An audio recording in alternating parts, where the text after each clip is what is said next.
अगर आप भी चाहते हैं डीजे आलोक भारती का ऑडियो वीडियो सबसे पहले आप तक पहुंचे, तो हमारे चैनल को लाल बटन दबाकर चैनल को सब्सक्राइब करें और साथ में बेल आइकन दबाना ना भूलें।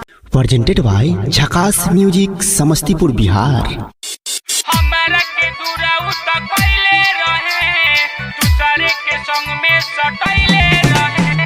डीजे कंचन राज हाजीपुर वैशाली,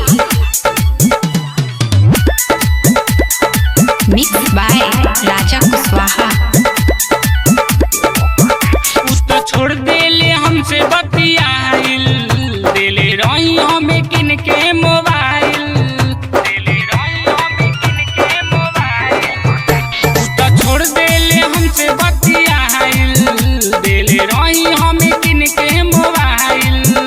उ तो हमके फसैले प्यार दूसरे से कइले, उ तो हमके फसैले प्यार दूसरे से कइले। पागल हमके बनैले रहे, हमारा के दूरा उत कइले रहे, दूसरे के संग में सटैले रहे। हमारा के दूरा उत कइले रहे, दूसरे के संग में सटैले रहे। डीजे कंचन राज हाजीपुर वैशाली,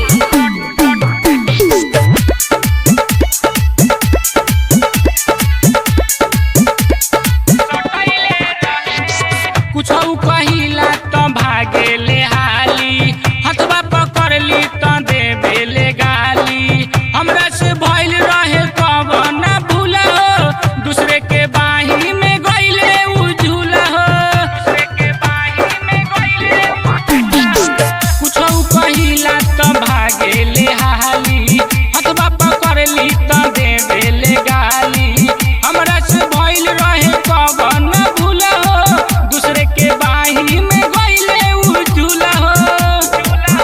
पैसा हमारे लुटैले उ तो शॉपिंग करैले, पैसा हमारे लुटैले उ तो शॉपिंग करैले। उ तो दूसरे के धइले रहे, हमरा के दूरा उ तो कइले रहे, दूसरे के संग में सटैले रहे। हमरा के दूरा उ तो कइले रहे, दूसरे के संग में सटैले रहे। डीजे कंचन राज हाजीपुर वैशाली,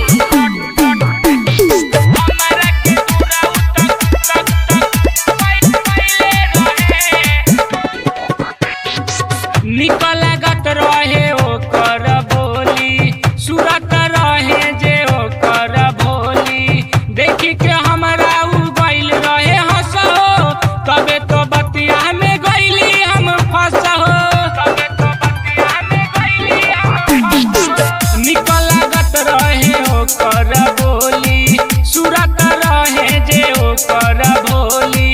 देखी के हमरा उ गइल रहे हंसो, तबे तो बतिया में गइली हम फंसो।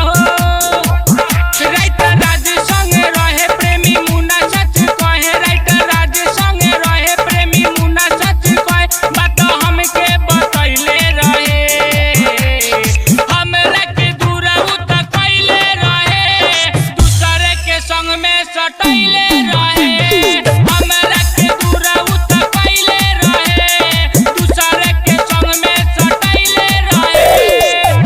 झकास रिकॉर्डिंग स्टूडियो, समस्तीपुर।